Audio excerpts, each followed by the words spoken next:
วันนี้ท้องฟ้าสดใสมากทุกคนดูสิหลุยไม่ได้เห็นท้องฟ้าสีฟ้าแบบนี้มานานจะเป็นเดือนและอากาศดีๆแบบนี้ก็ไม่ได้มีมาทุกวันนะคะนานๆมันจะมาทีวันนี้เราก็เลยออกไปข้างนอกกันค่ะตรงนี้คือป้ายรถเมล์เขาก็จะบอกว่ามีรถเมล์สายอะไรบ้างแล้วก็จะมาในอีกกี่นาทีอะไรประมาณนี้นะคะและวันนี้อุณหภูมิอยู่ที่-27 องศาค่ะก่อนหน้านั้นมันหนาวมากมันหนาวถึง-50 องศาเลยแต่ว่าหลังปีใหม่แล้วอุณหภูมิมันสูงขึ้นแบบงงๆ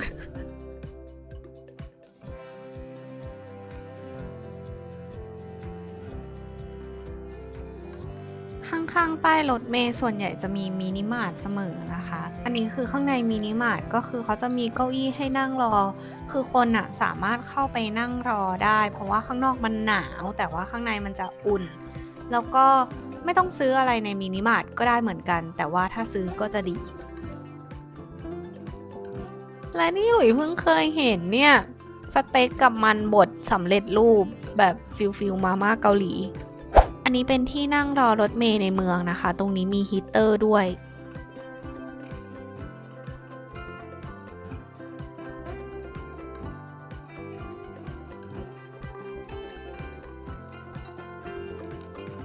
ถึงแล้วค่ะและนี่ก็เป็นที่ที่เราจะพามิชามาเล่นนะคะก็คืออยากให้มิชาลองนั่งสเลย์อันนี้ดูแต่ลูกชายฉันกลัวจ้ะไม่รู้กลัวอะไร มิชาไม่ยอมนั่งแต่หมาม้าอยากเล่นมากเลยนะแต่เสียดายเขาให้เด็กนั่ง มันไม่มีสำหรับผู้ใหญ่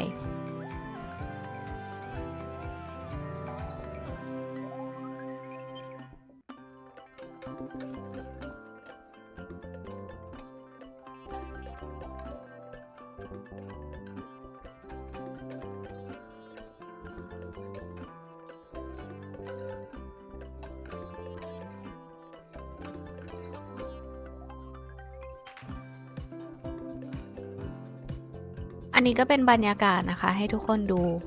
แบบคนเขาก็ออกมาใช้ชีวิตกันนะดูสิช่วงประมาณปลายเดือนกุมภาไปจนถึงปลายเดือนมีนา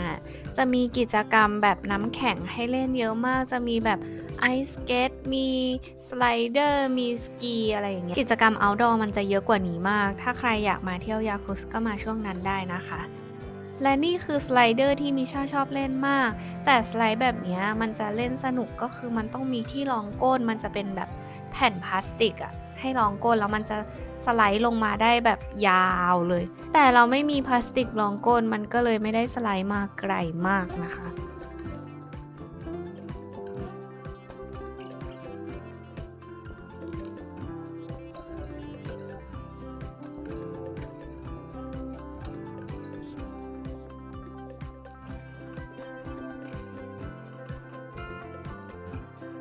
วันนี้พามิชาออกมา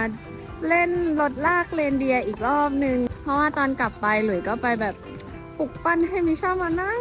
เถอะปีหนึ่งมันมีแค่ครั้งเดียวแล้วมิชาก็ยอมมาในที่สุดนะคะแต่ว่าวันนี้มันไม่มีแล้ว เรนเดียร์ไม่มาทำงานแล้ว ดูบรรยากาศวันนี้สิมันอึมครึมเงียบเหงาไม่สดใสเหมือนวันก่อนเลยวันนี้มันกลับมาหนาวอีกแล้วนะทุกคนประมาณ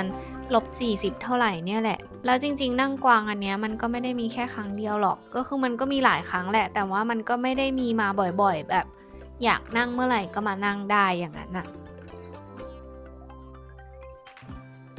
เนี่ยแล้วก็ที่หลุยบอกไปเล่นสไลเดอร์เนี้ยมันต้องมีแผ่นพลาสติกรองอะไม่งั้นมันจะมาได้แค่นี้แหละดูเด็กๆที่เขามีแผ่นพลาสติกรองเนี่ยเขาสไลด์มาไกลกันมากเลย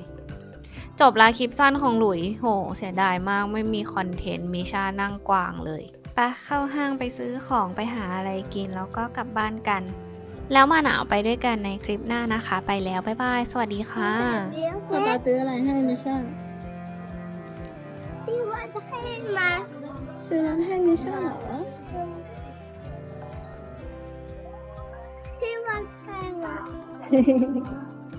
ชอบไหมค ว่า รับ อันนี้ อ๋อซื้อนั้นอันนี้ชอบไหมครับ ใช่ชอบ ชอบครับ นะคะ มาม่าช่วยถือไหมมาม่าช่วยถือ ถือ